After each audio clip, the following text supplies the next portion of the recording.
ITC ಹೋಟೆಲ್ನಿಂದ ನಿರ್ಗಮಿಸಿದ್ದಾರೆ ಪ್ರಧಾನಿ ಮೋದಿ. ಬೆಳಗಾವಿಯಲ್ಲಿ ಬೃಹತ್ ಸಮಾವೇಶ ಆಯೋಜನೆಯಾಗಿದೆ. ಎರಡನೇ ಹಂತದ ಮತದಾನಕ್ಕೆ ಇನ್ನೇನು 9 ದಿನ ಬಾಕಿ ಇದ್ದು ಬೆಳಗಾವಿ ಚಿಕ್ಕೋಡಿ ಬಿಜೆಪಿ ಅಭ್ಯರ್ಥಿಗಳ ಪರ ಅಬ್ಬರದ ಪ್ರಚಾರಕ್ಕೆ ಬಂದಿದ್ದಾರೆ ಪ್ರಧಾನಿ. ಮಾಲಿನಿ ಸಿಟಿ ಮೈದಾನದಲ್ಲಿ ಮೋದಿ ಬೃಹತ್ ಸಮಾವೇಶ ನಡೀತಾ ಇರುವಂತಹ ವೇದಿಕೆಗೆ ಬರ್ತಿದ್ದಾರೆ ಮೋದಿ. ಇವತ್ತು ಸಾಲು ಸಮಾವೇಶದಲ್ಲಿ ಭಾಗಿಯಾಗ್ತಾರೆ. ಇನ್ನೇನು ಕೆಲವೇ ಕ್ಷಣಗಳಲ್ಲಿ ಬೆಳಗಾವಿ ಸಮಾವೇಶದ ವೇದಿಕೆಯಲ್ಲಿರ್ತಾರೆ. ನಂತರ ಮಧ್ಯಾಹ್ನ ಶಿರಸಿಗೆ ತೆರಳುತ್ತಾರೆ. ಆ ಬಳಿಕ 3 ಗಂಟೆ ಮೇಲೆ ದಾವಣಗೆರೆಯಲ್ಲಿ ಸಮಾವೇಶ ಆಯೋಜನೆಯಾಗಿದೆ. ನಂತರ ಸಂಜೆ ಹೊಸಪೇಟೆಯಲ್ಲಿ 5 ಗಂಟೆ ಹೊತ್ತಿಗೆ ಮತ್ತೊಂದು ಸಮಾವೇಶ. ಹೀಗೆ 4 ಸಾಲು ಸಮಾವೇಶಗಳಲ್ಲಿ ಇವತ್ತು ಮೋದಿ ಭಾಗಿಯಾಗ್ತಾರೆ. ಬಿಜೆಪಿ ಅಭ್ಯರ್ಥಿಗಳ ಪರ ಅಬ್ಬರದ ಪ್ರಚಾರ ನಡೆಸ್ತಾರೆ. ದೃಶ್ಯಗಳನ್ನು ನೋಡ್ತಾ ಇದ್ದೀವಿ. ಸಮಾವೇಶದತ್ತ ಮೋದಿ ತೆರಳುತ್ತಾ ಇದ್ದಂಥ ಸಂದರ್ಭದ ದೃಶ್ಯವನ್ನು ಐಟಿಸಿ ಹೋಟೆಲ್ನಿಂದ ನಿರ್ಗಮಿಸಿದ್ದಾರೆ. ಕೆಲವೇ ಕ್ಷಣಗಳಲ್ಲಿ ಸಮಾವೇಶದ ವೇದಿಕೆಯಲ್ಲಿರ್ತಾರೆ. ಇನ್ನೇನು ಕೆಲವೇ ಕ್ಷಣಗಳಲ್ಲಿ ಬೆಳಗಾವಿಯಲ್ಲಿ ಸಮಾವೇಶ ಆರಂಭ ಆಗುತ್ತೆ. ಎಸ್ ವೇದಿಕೆಯಲ್ಲಿದ್ದಾರೆ ಮೋದಿ. ನರೇಂದ್ರ ಮೋದಿ ಅವರಿಗೆ ಕುಂದಾನಗರಿ ಬೆಳಗಾವಿಯಲ್ಲಿ ಮೋದಿ ಸಮಾವೇಶದಲ್ಲಿ ಭಾಗಿಯಾಗಿದ್ದಾರೆ. ಬೆಳಗಾವಿ ಚಿಕ್ಕೋಡಿ ಬಿಜೆಪಿ ಅಭ್ಯರ್ಥಿಗಳ ಪರ ಪ್ರಚಾರ ನಡೆಸೋದಕ್ಕೆ ಬಂದಿದ್ದಾರೆ ಪ್ರಧಾನಿ. ಅವರನ್ನ ಬರಮಾಡಿಕೊಂಡ್ರು ಮಾಜಿ ಸಿಎಂ ಬಿಎಸ್ವೈ, ಜೊತೆಗೆ ಅಭ್ಯರ್ಥಿಗಳಾಗಿರುವಂತಹ ಜಗದೀಶ್ ಶೆಟ್ಟರ್ ಮತ್ತು ಚಿಕ್ಕೋಡಿ ಅಭ್ಯರ್ಥಿ ಅಣ್ಣಾ ಸಾಹೇಬ್ ಜೊಲ್ಲೆ ವೇದಿಕೆಯಲ್ಲಿದ್ದಾರೆ. ಬಿಜೆಪಿ ಮುಖಂಡರೆಲ್ಲರೂ ಕೂಡ ಆಗಮಿಸಿದ್ದಾರೆ. आजादी के बाद खुद से लड़ने की अब बात चली है. अपनी गलतियों को सुधारने की अब बात चली है. अपनी क्षमता को पहचान देशभक्ति की जोत जलाकर अंतरिक्ष में उड़ान भरने की अब बात चली है. एक नरेंद्र ने 150 साल पहले भारत को जगाया था. एक नरेंद्र ने फिर से देश को झकझोरा है. मैं श्री रमेश देशपांडे जी को माइक सौंपती हूं. भारत माता की जय श्री राम. मैं श्री आदरणीय प्रधानमंत्री जी, विश्व के नेता श्री नरेंद्र मोदी जी को चिक्कोड़ी और बेलगांव पार्लियामेंट की ओर से और आपके तरफ से मैं हृदयपूर्वक स्वागत करता हूं इस मंच पर. मैं बहुत आदरणीय मोदी जी को स्वागत करता हूं और इसके साथ ಹುಟ್ಟು ಹೋರಾಟಗಾರರು, ರಾಜ್ಯ ರೈತ ನಾಯಕರು, ಮಾಜಿ ಮುಖ್ಯಮಂತ್ರಿ ಆಗಿರತಕ್ಕಂಥ ಶ್ರೀಯುತ ಯಡಿಯೂರಪ್ಪನವರನ್ನ ಸ್ವಾಗತ ಮಾಡ್ತೇನೆ. ಅದರ ಜೊತೆಗೆ ವೇದಿಕೆ ಮೇಲೆ ಆಸೀನರಾಗಿರ್ತಕ್ಕಂಥ ಎಲ್ಲ ಗೌರವಾನ್ವಿತ ಸಂಸದರನ್ನ, ಶಾಸಕರುಗಳನ್ನ, ಎಲ್ಲ ಪದಾಧಿಕಾರಿಗಳನ್ನ, ಮಾಧ್ಯಮದವರನ್ನ, ಬೆಳಗಾವಿ ಮತ್ತು ಚಿಕ್ಕೋಡಿ ಮೂಲೆಗಳಿಂದ ಬಂದಿರತಕ್ಕಂಥ ತಮ್ಮೆಲ್ಲರನ್ನು ಹೃದಯಪೂರ್ವಕವಾಗಿ ಸ್ವಾಗತವನ್ನು ಮಾಡ್ತಾ ಈ ಒಂದು ಕಾರ್ಯಕ್ರಮದಲ್ಲಿ ಕೇಂದ್ರ ಸರ್ಕಾರದ ಫಲಾನುಭವಿಗಳಾಗಿರ್ತಕ್ಕಂಥ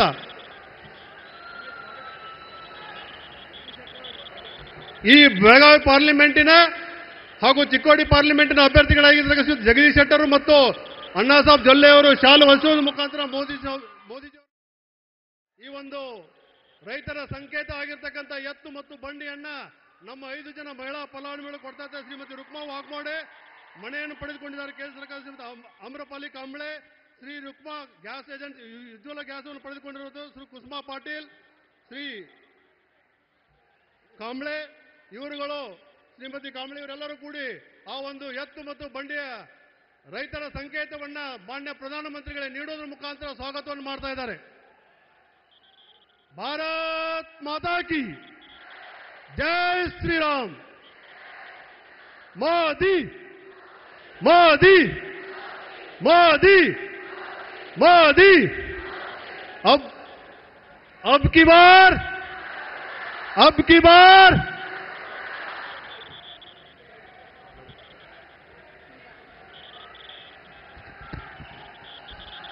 भारत माता की.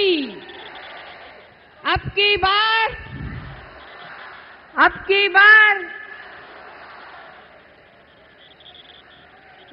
मोदी जी को सम्मानित किया जा रहा है. मेरा वचन है भारत मां को, तेरा शीश नहीं झुकने दूंगा. मेरा वचन है भारत मां को, तेरा शीश नहीं झुकने दूंगा। सौगंध मुझे है मिट्टी की, मैं देश नहीं लूटने दूंगा। वो लूट रहे हैं सपनों को, मैं चैन से कैसे सो जाऊं। वो बेच रहे हैं भारत को, खामोश में कैसे हो जाऊं। हाँ, मैंने कसम उठाई है, मैं देश बिकने नहीं दूंगा। सौगंध मुझे इस मिट्टी की, मैं देश नहीं झुकने दूंगा। वो जितने अंधेरे लाएंगे, मैं उतने उजाले लाऊंगा। वो जितनी रात बढ़ाएंगे, मैं उतने सूरज उगाऊंगा। सौगंध मुझे है मिट्टी की, मैं देश नहीं लूटने दूंगा। सम्मान्य मोदी जी, ये आपकी प्रिय काव्य पंक्तियां आपके व्यक्तित्व, मंशा और उद्देश्य को दर्शाती है। तभी तो हम सभी आपकी इज्जत आदर करते हैं, विश्वास रखते हैं। अब मैं माननीय श्री येडियुरप्पा जी को अपनी वाणी से उपकृत करने का निवेदन करती हूं। माननीय श्री येडियुरप्पा जी।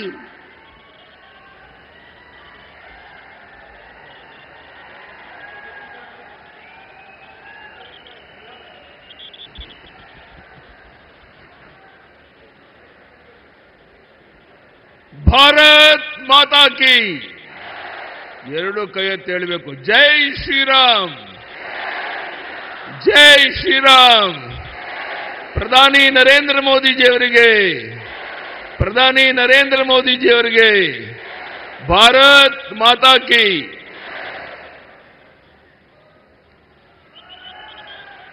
ಇಡೀ ವಿಶ್ವವೇ ಮೆಚ್ಚಿರುವಂತ, ಇಡೀ ವಿಶ್ವವೇ ಯಾರ ಮಾರ್ಗದರ್ಶನಕ್ಕಾಗಿ ಕಾದು ಕುಂತಿದ್ದಾರೋ ಅಂತ ಮಹಾನ್ ವ್ಯಕ್ತಿ ಈ ದೇಶದ ಪ್ರಧಾನಿ ನರೇಂದ್ರ ಮೋದಿಜಿಯವರು ಬಂದಿದ್ದಾರೆ. ಸುಮಾರು 25,000 ಜನ ನಿಲ್ಲಕ್ಕೆ ಜಾಗ ಇಲ್ಲದೇನೆ ಹೊರಗಡೆ ನಿಂತಿರೋದನ್ನ ನಾವು ನೋಡ್ತಾ ಇದ್ದೇವೆ ಬಂಧುಗಳೇ. ಇವತ್ತು ನಮ್ಮ ಬೆಳಗಾವಿಯಿಂದ ಜಗದೀಶ್ ಶೆಟ್ಟರ್ ಅವರು, ಚಿಕ್ಕೋಡಿಯಿಂದ ಅಣ್ಣಾ ಸಾಹೇಬ್ ಜೊಲ್ಲೆ ಅವರು ಚುನಾವಣೆಗೆ ನಿಂತಿದ್ದಾರೆ. ಮೋದಿಯವರ ಆಶೀರ್ವಾದದಿಂದ ಇವರಿಬ್ಬರು 1 ಲಕ್ಷಕ್ಕೂ ಹೆಚ್ಚಿನ ಅಂತರದಲ್ಲಿ ಆಯ್ಕೆಯಾಗಿ ಹೋಗೇ ಹೋಗ್ತಾರೆ ಅನ್ನುವಂಥ ವಿಶ್ವಾಸ ನಿಮಗೂ ಇದೆ, ನಮಗೂ ಇದೆ. ಹೌದು ಯಡಿಯೂರಪ್ಪನವರೇ, 1 ಲಕ್ಷಕ್ಕಿಂತ ಹೆಚ್ಚಿನ ಅಂತರದಲ್ಲಿ ಇಬ್ಬರನ್ನು ಗೆಲ್ಲಿಸ್ತೇವೆ ಅನ್ನೋರ ಕೈ ಎತ್ತಿ ನೋಡೋಣ ಒಂದ್ಸಾರಿ. ಭಾರತ್ ಮಾತಾ ಕಿ. ಕಳೆದ 10 ವರ್ಷದಿಂದ ನರೇಂದ್ರ ಮೋದಿಜಿಯವರು ಪ್ರಧಾನಿ ಆದಮೇಲೆ ಒಂದು ದಿನ ವಿಶ್ರಾಂತಿ ತಗೊಳ್ಳದೇನೆ ದೇಶ ವಿದೇಶಗಳಿಗೆ ಹೋಗಿ ಬಂದ ಮೇಲೂ ಸಹ ನಿರಂತರವಾಗಿ ಕೆಲಸ ಮಾಡ್ತಿರುವಂತ ನಮ್ಮ ಪ್ರಧಾನಿ ನರೇಂದ್ರ ಮೋದಿಜಿಯವರು ಬಂದಿರುವಂತಹದ್ದು ನಮಗೆಲ್ಲರಿಗೂ ತುಂಬಾ ಸಂತೋಷ, ಆನಂದ, ಸಂಭ್ರಮವನ್ನು ತಂದಿದೆ ಬಂಧುಗಳೇ. ಇವತ್ತು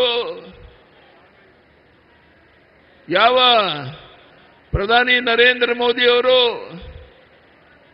ಕಿಸಾನ್ ಸನ್ಮಾನ್ ಯೋಜನೆಯನ್ನ ಜಾರಿಗೆ ತಂದು ಕೇಂದ್ರ ಸರ್ಕಾರದಿಂದ 6,000 ಕೊಡ್ತಿದ್ರು, ರಾಜ್ಯ ಸರ್ಕಾರದಿಂದ ನಾನು ಮುಖ್ಯಮಂತ್ರಿ ಆಗಿದ್ದಾಗ 4,000 ಕೊಡ್ತಾ ಇದ್ದೆ.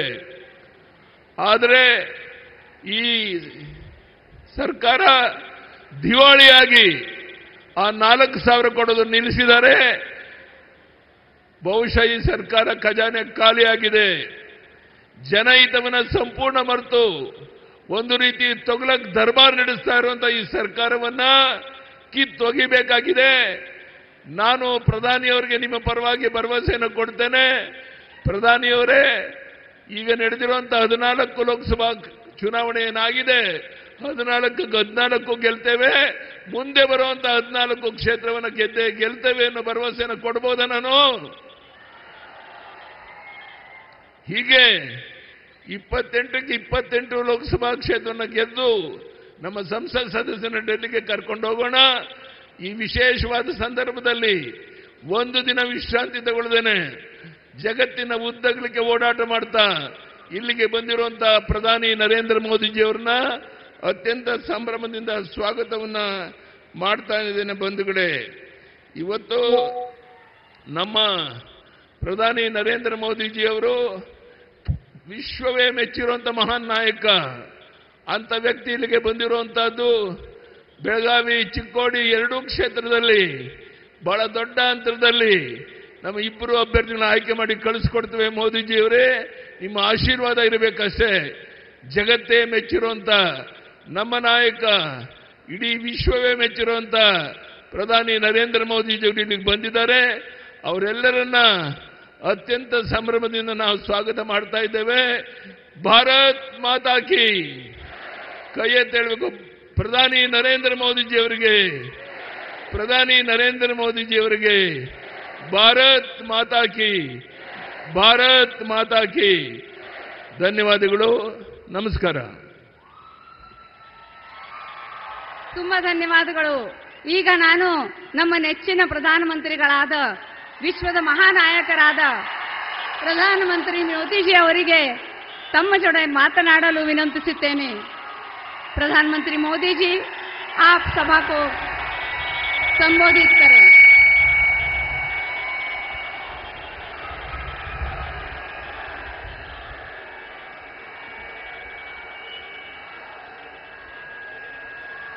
भारत माता की, भारत माता की, भारत माता की.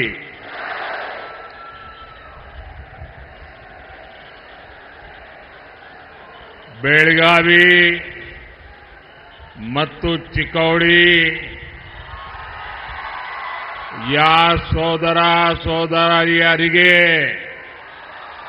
ನನ್ನ ನಮಸ್ಕಾರಗಳು.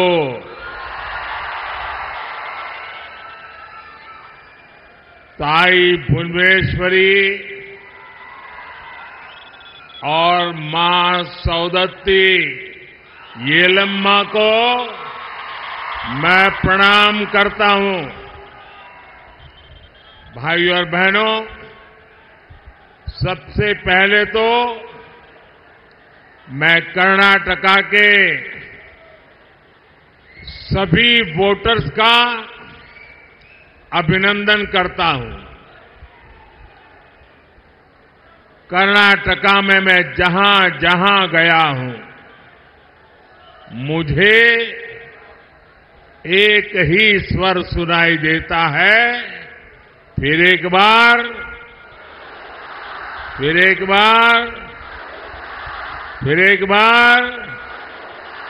साथियों, हम सभी छत्रपति शिवाजी महाराज को मानने वाले लोग, हम सभी भगवान बसवेश्वरा का अनुसरण करने वाले लोग, छत्रपति शिवाजी महाराज ने शक्तिशाली भारत बनाने के लिए जीवन भर संघर्ष किया. भगवान बसवेश्वरा ने अनुभव मंडपम से डेमोक्रेसी का रास्ता बताया.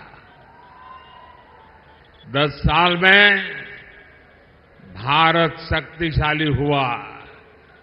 आप मुझे बताइए, भारत का शक्तिशाली होना आप गर्व करते हैं? आपको गर्व होता है? भारत की पहचान मदर ऑफ डेमोक्रेसी के रूप में होने लगी है. ये गर्व होने वाली बात है कि नहीं है? गर्व करने वाली बात है कि नहीं है? भारत से 25 करोड़ लोग गरीबी से बाहर निकले, और जब 25 करोड़ लोग 10 साल के भीतर भीतर गरीबी से बाहर निकलते हैं, तो हर हिंदुस्तानी का आत्मविश्वास बढ़ता है कि नहीं बढ़ता है? आपका आत्मविश्वास बढ़ा कि नहीं बढ़ा? और इसलिए देश कह रहा है, गरीबों के कल्याण के लिए फिर एक बार. साथियों, भारत जब आगे बढ़ता है, भारत जब मजबूत होता है, तो हर भारतीय खुश होता है. लेकिन कांग्रेस देश हित से इतना दूर हो चुकी है, परिवार हित में इतनी उलझ गई है कि उसे देश की उपलब्धियां अच्छी नहीं लगती है। अब आपको याद होगा कांग्रेस ने HAL को लेकर कितना झूठ फैलाया, कितना झूठ फैलाया। कांग्रेस ने कोरोना काल को याद कीजिए। कोरोना काल में भारत की जो मेड इन इंडिया वैक्सीन थी, कोरोना की जो वैक्सीन थी, उस पर भी विरोध पैदा कर दिया। उसका भी यहां तक कह दिया ये तो भाजपा वैक्सीन है। भारत की हर सफलता पर उनको शर्म आने लगी है।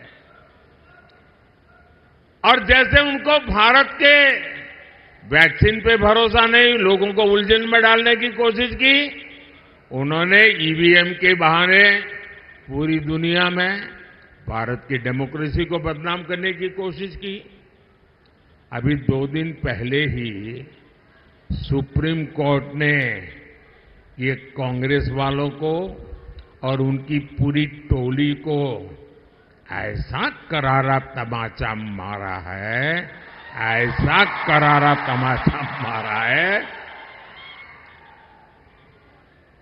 सवाल ये है, आखिर कांग्रेस देश का नुकसान होने वाली बातों पर झूठ फैला करके लोगों में विश्वास तोड़ने में का काम किसके इशारे पर कर रही है? कांग्रेस के नेताओं ने ईवीएम पर तो झूठ बोला है और देश का हर नागरिक कहता है कितने महत्वपूर्ण विषय पर झूठ बोल करके आपने देश के लोकतंत्र को बर्बाद करने का षड्यंत्र किया है। आपको देश की माफी मांगनी चाहिए। साथियों, पिछले 10 वर्षों में बीजेपी एनडीए सरकार ने देश के नागरिकों की ईज ऑफ लिविंग के लिए बहुत काम किया है। इसका एक बड़ा उदाहरण है भारतीय न्याय संहिता। ये कांग्रेस वाले मानसिक रूप से अंग्रेजों की गुलामी में ही जी रहे थे, वो इससे बाहर ही नहीं आ पा रहे थे। वो तिरंगा झंडा फहरा करके तो आजादी की बात करते थे, लेकिन हर कानून व्यवस्था में मन से अंग्रेजी की गुलामी को जी रहे थे। गुलामी के कालखंड से प्रेरित इतना पुराना आजादी के पहले का कानून, क्रिमिनल जस्टिस सिस्टम का हटाना, भारतीय जनता पार्टी की सरकार ने उसको हटा दिया। अब भारत में न्याय संहिता में दंड को नहीं बल्कि नागरिकों को न्याय मिलने को प्राथमिकता दी गई है। इसमें आतंकवाद से जुड़े कानूनों को भी और सख्त किया गया है। दूसरों पर अत्याचार से जुड़े कानूनों को कड़ा बनाया गया है। भारतीय साक्ष्य अधिनियम में इलेक्ट्रॉनिक एविडेंस को लेकर नया प्रावधान किए गए हैं। 1 जुलाई से लागू होने के बाद ये संहिता देश के हर नागरिक को बहुत मदद करने वाली है। लेकिन साथियों, जब से कर्नाटका में कांग्रेस सरकार आई है, तब से पूरे स्टेट में लॉ एंड ऑर्डर की स्थिति बहुत खराब है कि नहीं? खराब है कि नहीं? हालत बद से बदतर हो रहा है कि नहीं हो रहा है? यहां बेलगावी में एक आदिवासी बहन के साथ जो कुछ हुआ, चिक्कोड़ी में जैन मुनि महाराज साहब के साथ जो हुआ, वो शर्मसार करने वाला है कि नहीं है? पीड़ा करने वाला है कि नहीं है? कर्नाटक की प्रतिष्ठा को धूल में मिलाने वाला है कि नहीं है? और देखिए उनकी हिम्मत। हुबली में हमारी एक बेटी के साथ जो कॉलेज कैंपस में हुआ, उसने तो पूरे देश में भूचाल ला दिया है। उस बेटी का परिवार एक्शन की मांग करता रहा, लेकिन कांग्रेस की सरकार तुष्टीकरण का दबाव उसी को प्राथमिकता देती है। उनके लिए नेहा जैसी बेटियों की जिंदगी की कीमत नहीं है, उनको तो अपने वोट बैंक की चिंता है। बेंगलुरु के कैफे में बम धमाका हुआ, तब भी कांग्रेस ने शुरुआत में इसे लेकर गंभीरता ही नहीं है, यहां तक कह दिया ये तो गैस का सिलेंडर फटा था। देश की जनता के आंख में क्यों धूल झोंक रहे हो कांग्रेस के लोग? अगर तुमसे नहीं बनता है तो छोड़कर ये घर चले जाओ।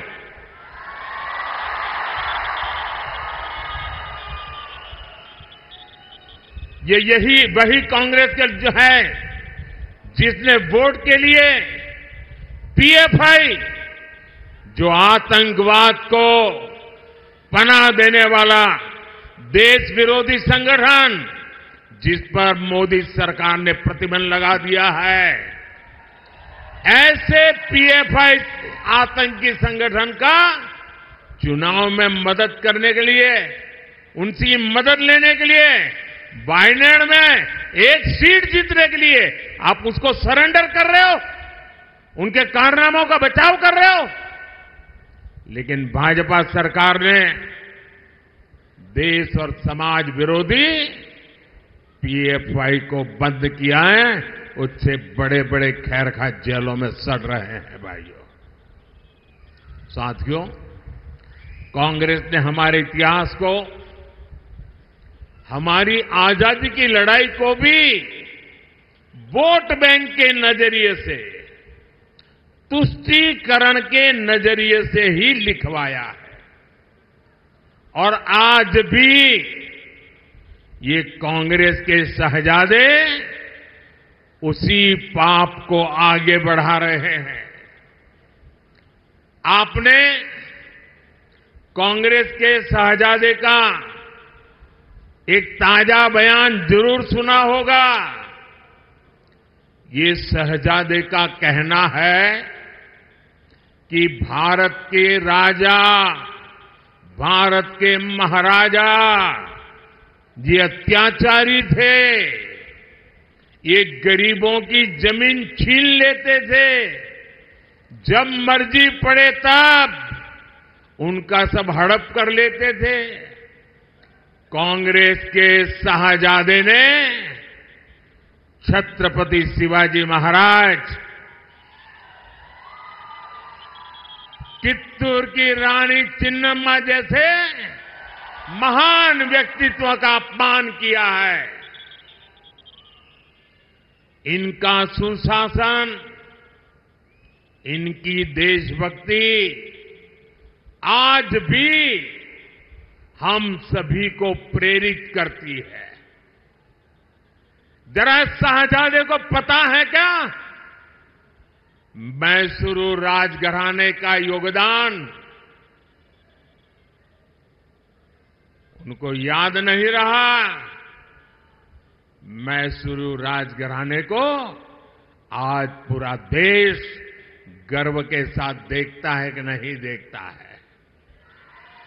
साथियों, कांग्रेस के शाहजादे का बयान सोच समझकर वोट बैंक की राजनीति करने के लिए, तुष्टीकरण के लिए दिया गया बयान है। याद रखिए, शाहजादे ने राजा महाराजा को बुरा भला कह दिया, उनकी तो आलोचना कर दी, लेकिन भारत के इतिहास में जो अत्याचार नवाबों ने किए, निजामों ने किए, सुल्तानों ने किए, बादशाहों ने किए, उसकी बात पर तो शाहजादे के मुंह पर ताला लग जाता है, बोलती बंद हो जाती है और राजा महाराजाओं को गालियां दे रहे हो, उनको अपमानित करते हो। कांग्रेस को औरंगजेब के अत्याचार याद नहीं आते, जिसने हमारे सैकड़ों मंदिरों को तोड़ा, अपवित्र किया। कांग्रेस तो औरंगजेब का गुणगान करने वाली पार्टियों के साथ खुशी से गठबंधन करती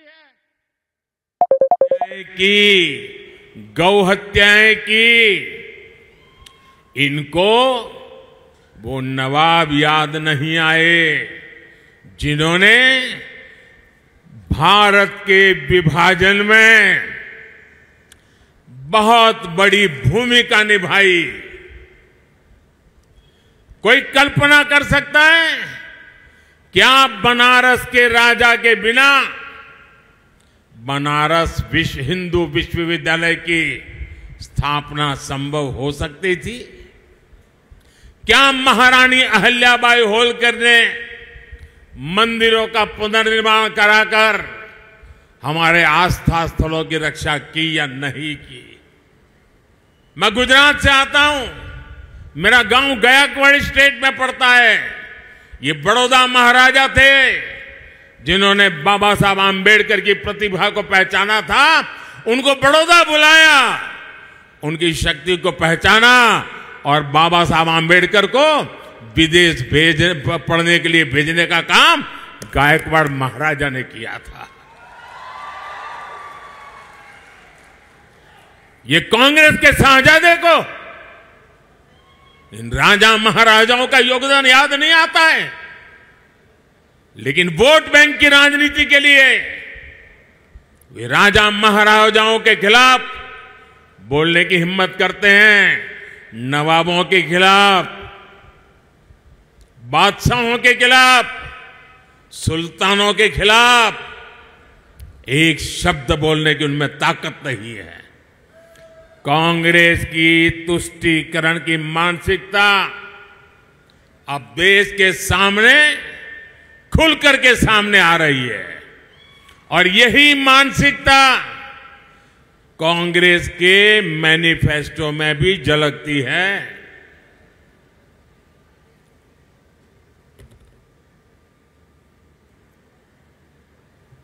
साथियों, आज पूरा देश समझ गया है कि जहां कांग्रेस आई वहां से विकास का पलायन गया, विकास का पलायन शुरू हो जाता है। कर्नाटका में भी यही हो रहा है। जब बीजेपी की सरकार यहां थी तो भारत में फॉरेन डायरेक्ट इन्वेस्टमेंट का बहुत बड़ा हिस्सा कर्नाटका में आता था, लेकिन अब यहां स्थितियां बदल रही हैं। जब से कांग्रेस सरकार यहां आई है तब से रोड के, इरिगेशन के सारे काम बंद पड़ गए हैं। यहां बिजली के कट लगने से हर कोई परेशान है, उद्योग परेशान है, लोग परेशान है और इसलिए ही लोग कहते हैं जहां कांग्रेस आई वहां बर्बादी लाई। साथियों, हमारा देश छोटे किसानों का देश है। कृषि क्षेत्र का कायाकल्प करने के लिए ये बहुत जरूरी है कि हम छोटे किसानों की संगठन शक्ति को एकजुट करें। इसलिए बीजेपी एनडीए सरकार एफपीओज, सेल्फ हेल्प ग्रुप और कोऑपरेटिव तीनों पर बल दे रहा है। बीजेपी सरकार में देश भर में 8,000 नए किसान उत्पादक संघ बने हैं, एफपीओज बने हैं। ये एफपीओज इनपुट कॉस्ट कम करने से लेकर किसानों को मार्केट रेट दिलाने तक में बड़ी भूमिका निभा रहे हैं। पिछले 10 साल में 10 करोड़ महिलाएं सेल्फ हेल्प ग्रुप में शामिल हुई है। इन्हें केंद्र सरकार ने लाखों करोड़ रुपए की आर्थिक सहायता दी है। केंद्र सरकार पैक्स को मजबूत करने के लिए भी लगातार काम कर रही है। सरकार 60,000 से ज्यादा पैक्स के कंप्यूटराइजेशन का काम भी पूरा करने में जुटी है।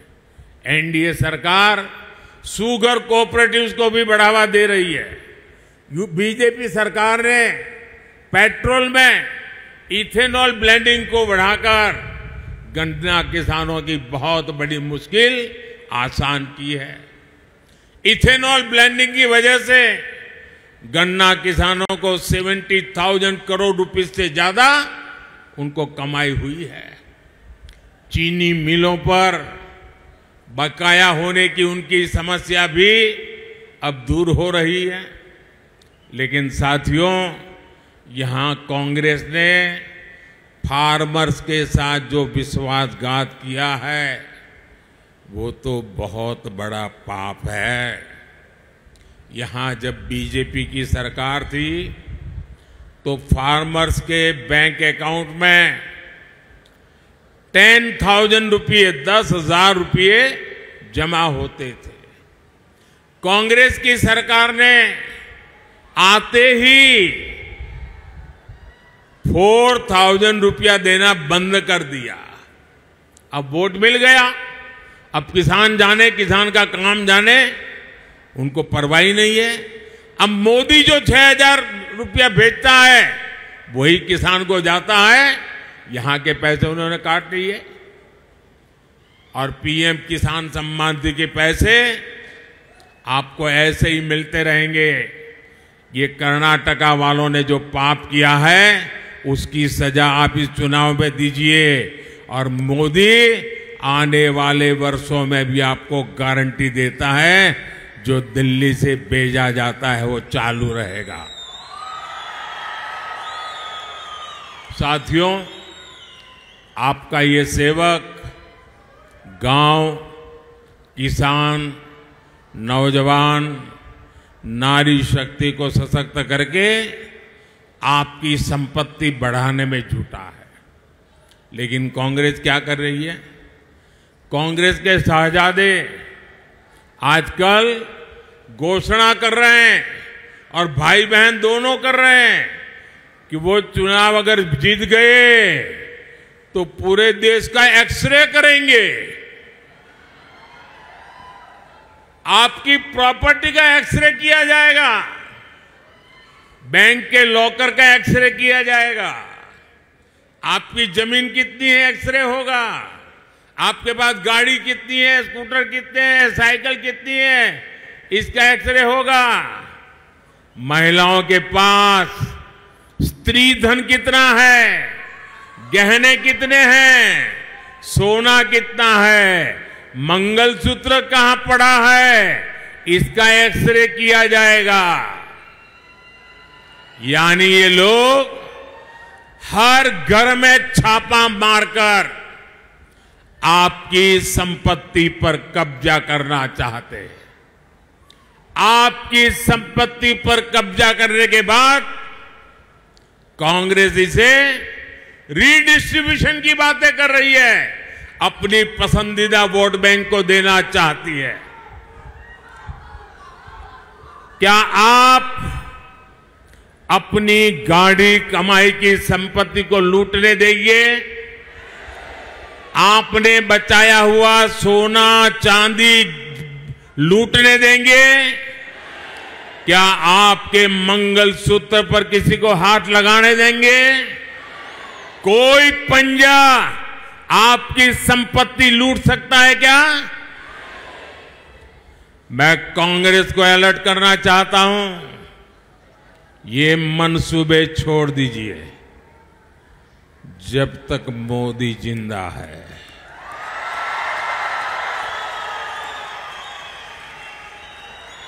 ये आपके मंसूबे में पार नहीं होने दूंगा।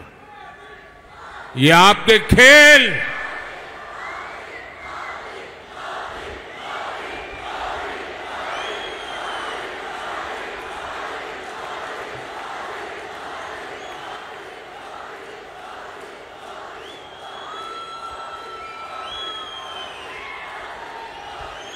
साथियों, इस चुनाव में कांग्रेस ने इनहेरिटेंस टैक्स का एक नया फॉर्मूला निकाला।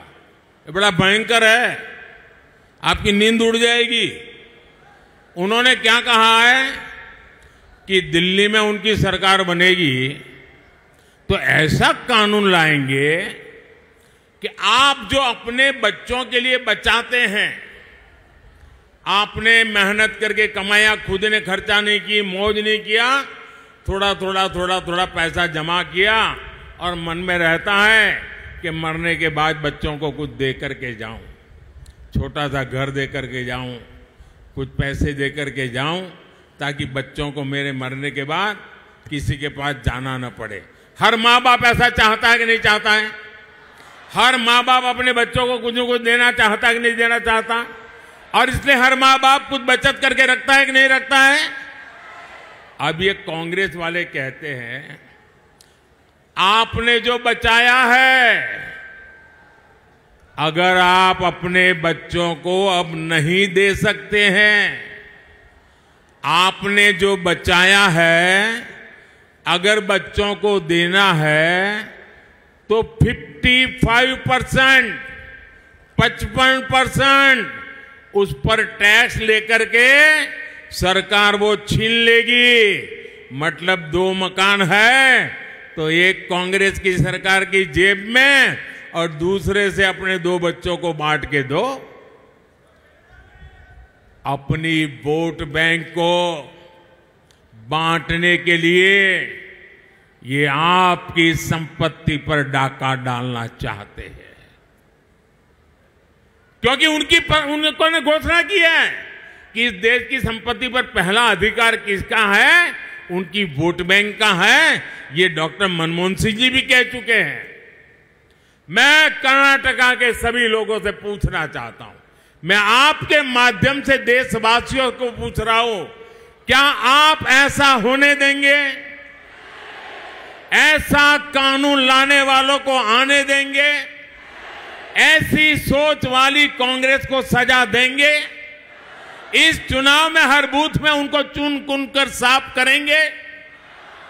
भाइयों और बहनों, बीजेपी कित्तूर रानी चेन्नम्मा से प्रेरणा लेती है। इसलिए एनडीए सरकार ने सेना के हर मोर्चों को महिलाओं के लिए खोल दिए हैं। बेलगांव में तो संगोली रायन्ना सैनिक स्कूल भी बना है। हमारी बेटियां भी अब सैनिक स्कूलों में पढ़ पा रही है। बीजेपी सरकार की नीतियों की वजह से सेंट्रल पुलिस फोर्सेज में महिलाओं की संख्या अब 2 गुनी से भी अधिक हो चुकी है। साथियों, आपका सपना ही मोदी का संकल्प है।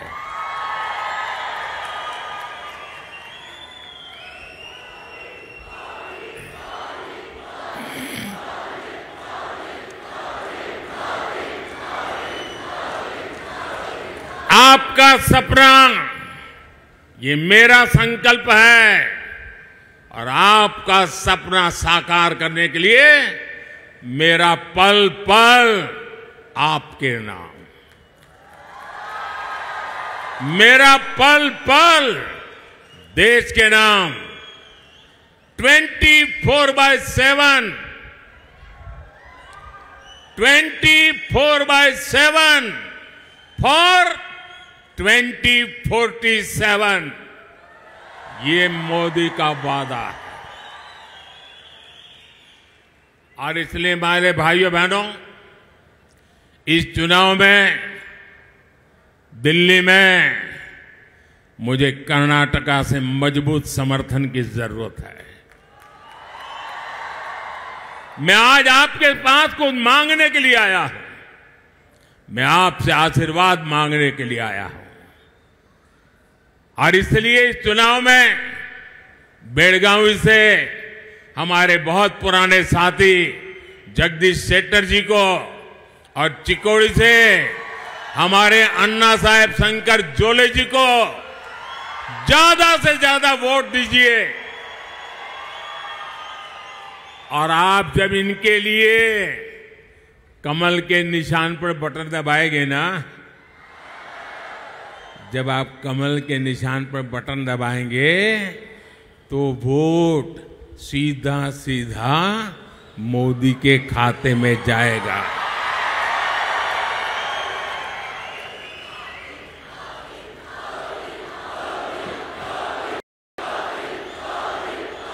तो मोदी को मजबूत बनाएंगे, मोदी को मजबूत बनाएंगे।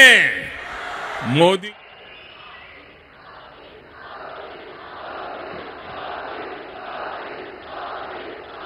तो मोदी को मजबूत बनाएंगे, मोदी को मजबूत बनाएंगे। मोदी को मजबूत बनाने के लिए घर घर जाएंगे। मोदी को मजबूत बनाने के लिए ज्यादा से ज्यादा मतदान करवाएंगे। सुबह 10 बजे के पहले ज्यादा से ज्यादा मतदान करेंगे।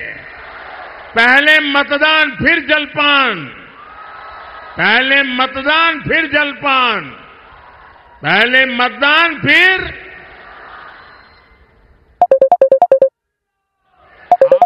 अच्छा, मेरा एक काम करोगे?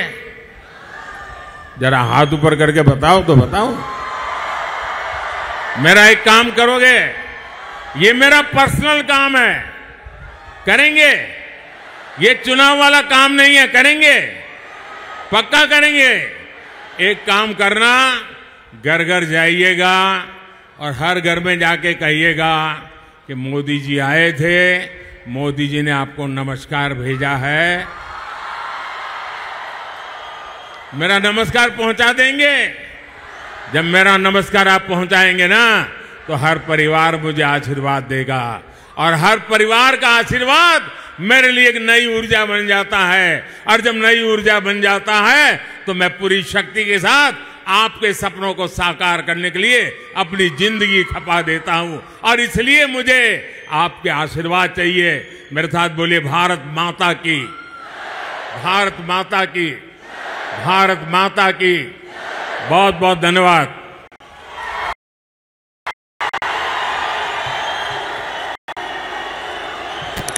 तहे दिल से धन्यवाद मोदी जी। हम आपको विश्वास दिलाते हैं, अब की बार भारत माता की। मैं आमंत्रित करती हूँ गीता सुतार जी से कि वो आभार प्रदर्शन करें। ಎಸ್, ಬೆಳಗಾವಿಯಲ್ಲಿ ಮೋದಿ ಅಬ್ಬರದ ಭಾಷಣ ಮಾಡಿದ್ದಾರೆ. ಭಾಷಣದ ಉದ್ದಕ್ಕೂ ನೋಡ್ತಾ ಇದ್ವಿ, ಕಾಂಗ್ರೆಸ್ನ ವಿರುದ್ಧ ವಾಗ್ದಾಳಿಯನ್ನ ನಡೆಸಿದ್ದಾರೆ. ಜೊತೆಗೆ ತಮ್ಮ ಅಭ್ಯರ್ಥಿಗಳ ಪರವಾಗಿ ಮತಯಾಚಿಸಿದ್ದಾರೆ. ನಿಮ್ಮ ಒಂದೊಂದು ಮತ ನನ್ನ ಖಾತೆಗೆ ಬಂದು ಸೇರುತ್ತೆ ಅಂತ ಹೇಳೋ ಮೂಲಕ ಮತಯಾಚನೆಯನ್ನ ಮಾಡಿದ್ರು ಪ್ರಧಾನಿ ಮೋದಿ. ಅಬ್ಬರದ ಭಾಷಣ ಮಾಡಿದ್ದಾರೆ. ತಾನೇ ಭಾಷಣವನ್ನ ಮುಗಿಸಿ ಇಲ್ಲಿಂದ ತೆರಳುತ್ತಾ ಇದ್ದಾರೆ. अपने बेलगावी कुंदा नगरी से ನಿಮ್ಮ ಕನಸೆ ಮೋದಿಯ ಸಂಕಲ್ಪ, ನಿಮ್ಮ ಕನಸನ್ನ ನನಸು ಮಾಡೋದಕ್ಕೆ ಪ್ರತಿ ಕ್ಷಣ ನಾನು ಮೀಸಲಿಡ್ತೀನಿ ಅಂತ ಮೋದಿ ಜನರಿಗೆ ತಿಳಿಸಿದರು. ಇಷ್ಟೊತ್ತು ಪ್ರಧಾನಿ ಮೋದಿ ಬೆಳಗಾವಿಯಲ್ಲಿ ಸಮಾವೇಶದಲ್ಲಿ ಭಾಗಿಯಾಗಿ ಅಬ್ಬರದ ಪ್ರಚಾರ ಮಾಡಿದ್ದಾರೆ ತಮ್ಮ ಅಭ್ಯರ್ಥಿಗಳ ಪರವಾಗಿ.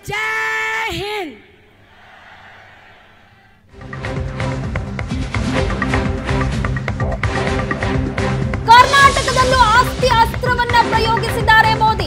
ನಾನಿರೋವರೆಗೂ ನಿಮ್ಮ ಸಂಪತ್ತನ್ನ ಕಿತ್ತುಕೊಳ್ಳೋದಕ್ಕೆ ಸಾಧ್ಯ ಇಲ್ಲ. ಕಾಂಗ್ರೆಸ್ ವಿರುದ್ಧ ಸಂಪತ್ತಿನ ಸಮರ ಸಾರಿದ್ದಾರೆ ಪ್ರಧಾನಿ ಮೋದಿ. ನಿಮ್ಮ ಸಂಪತ್ತನ್ನ ಎಕ್ಸ್ರೇ ಮಾಡುವುದಾಗಿ ರಾಹುಲ್ ಹೇಳಿದ್ದಾರೆ. ಕಾಂಗ್ರೆಸ್ ಪಿತ್ರಾರ್ಜಿತ ಆಸ್ತಿ ತೆರಿಗೆ ತರುತ್ತಾರಂತೆ. ನೀವು ಕಷ್ಟಪಟ್ಟು ನಿಮ್ಮ ಮಕ್ಕಳಿಗಾಗಿ ಆಸ್ತಿ ಮಾಡಿರ್ತೀರಿ, ನೀವು ಉಳಿಸಿದ ಆಸ್ತಿ ನಿಮ್ಮ ಮಕ್ಕಳಿಗೆ ಕೊಡುವಂತಿಲ್ಲ ಅಂತ ಹೇಳ್ತಿದೆ. ಇಂಥ ಕಾಂಗ್ರೆಸ್ಗೆ ನೀವು ವೋಟ್ ಹಾಕ್ತೀರಾ ಅಂತ ಪ್ರಶ್ನೆ ಮಾಡಿದ್ರು ಮೋದಿ. ಕುಂದಾನಗರಿಯಲ್ಲಿ ಕಾಂಗ್ರೆಸ್ ವಿರುದ್ಧ ಅಬ್ಬರಿಸಿದ್ದಾರೆ ಪ್ರಧಾನಿ ಮೋದಿ. ಈ ರೀತಿ ಕರ್ನಾಟಕದಲ್ಲೂ ಆಸ್ತಿ ಅಸ್ತ್ರವನ್ನ ಪ್ರಯೋಗ ಮಾಡಿದ್ರು ಪ್ರಧಾನಿ ಮೋದಿ. ನಾನು ಇರೋವರೆಗೂ ನಿಮ್ಮ ಸಂಪತ್ತನ್ನ ಕಿತ್ತುಕೊಳ್ಳೋದಕ್ಕೆ ಸಾಧ್ಯ ಇಲ್ಲ ಅಂತ ಭರವಸೆ ಕೊಟ್ಟಿದ್ದಾರೆ ಜನರು. ಕಾಂಗ್ರೆಸ್ ವಿರುದ್ಧ ಸಂಪತ್ತಿನ ಸಮರ ಸಾರಿದ್ದಾರೆ ಪ್ರಧಾನಿ ಮೋದಿ. किसान, नौजवान, नारी शक्ति को सशक्त करके आपकी संपत्ति बढ़ाने में जुटा है। लेकिन कांग्रेस क्या कर रही है? कांग्रेस के शहजादे आजकल घोषणा कर रहे हैं और भाई बहन दोनों कर रहे हैं कि वो चुनाव अगर जीत गए तो पूरे देश का एक्सरे करेंगे, आपकी प्रॉपर्टी का एक्सरे किया जाएगा, बैंक के लॉकर का एक्सरे किया जाएगा, आपकी जमीन कितनी है एक्सरे होगा, आपके पास गाड़ी कितनी है, स्कूटर कितने हैं, साइकिल कितनी है, इसका एक्सरे होगा। महिलाओं के पास स्त्री धन कितना है, गहने कितने हैं, सोना कितना है, मंगलसूत्र कहां पड़ा है, इसका एक्सरे किया जाएगा। यानी ये लोग हर घर में छापा मारकर आपकी संपत्ति पर कब्जा करना चाहते हैं। आपकी संपत्ति पर कब्जा करने के बाद ಬೆಳಗಾವಿಯಲ್ಲಿ ಕಾಂಗ್ರೆಸ್ ನಾಯಕರ ವಿರುದ್ಧ ಮೋದಿ ಗುಡುಗಿದ್ದಾರೆ. ಹುಬ್ಬಳ್ಳಿಯ ನೇಹಾ ಹತ್ಯೆ ಪ್ರಸ್ತಾಪ ಮಾಡಿದ್ರು ಮೋದಿ. ಬೆಳಗಾವಿ ಸಮಾವೇಶದಲ್ಲಿ ನೇಹಾ ಹತ್ಯೆಯ ವಿಚಾರವನ್ನ ಪ್ರಸ್ತಾಪ ಮಾಡಿದ್ದಾರೆ ಮೋದಿ. ಕಾಂಗ್ರೆಸ್ಗೆ ನೇಹಾರಂತ ಯುವತಿಯರ ಜೀವನದ ಚಿಂತೆ ಇಲ್ಲ. ಕಾಂಗ್ರೆಸ್ಗೆ ಕೇವಲ ವೋಟ್ ಬ್ಯಾಂಕ್ ರಾಜಕೀಯವೇ ಮುಖ್ಯ. ಕಾರ್ಪೊರೇಟರ್ ಪುತ್ರಿಯ ಹತ್ಯೆಯನ್ನ ಖಂಡಿಸಿದ್ದಾರೆ ಪ್ರಧಾನಿ ಮೋದಿ. ಹುಬ್ಬಳ್ಳಿಯ ನೇಹಾ ಹತ್ಯೆಯನ್ನ ಪ್ರಸ್ತಾಪ ಮಾಡಿದ್ರು ಇವತ್ತು ಬೆಳಗಾವಿಯಲ್ಲಿ ಪ್ರಧಾನಿ ಮೋದಿ. ಕಾಂಗ್ರೆಸ್ಗೆ ನೇಹಾರಂತ ಯುವತಿಯರ ಜೀವನದ ಚಿಂತೆ ಇಲ್ಲ, ಕಾಂಗ್ರೆಸ್ಗೆ ಕೇವಲ ವೋಟ್ ಬ್ಯಾಂಕ್ ರಾಜಕೀಯವೇ ಮುಖ್ಯ ಅಂತ ಗುಡುಗಿದ್ದಾರೆ. कांग्रेस सरकार आई है तब से पूरे स्टेट में लॉ एंड ऑर्डर की स्थिति बहुत खराब है कि नहीं? खराब है कि नहीं? हालत बद से बदतर हो रहा है कि नहीं हो रहा है? यहां बेलगावी में एक आदिवासी बहन के साथ जो कुछ हुआ, चिक्कोड़ी में जैन मुनि महाराज साहब के साथ जो हुआ, वो शर्मसार करने वाला है कि नहीं है? पीड़ा करने वाला है कि नहीं है? कर्नाटक की प्रतिष्ठा को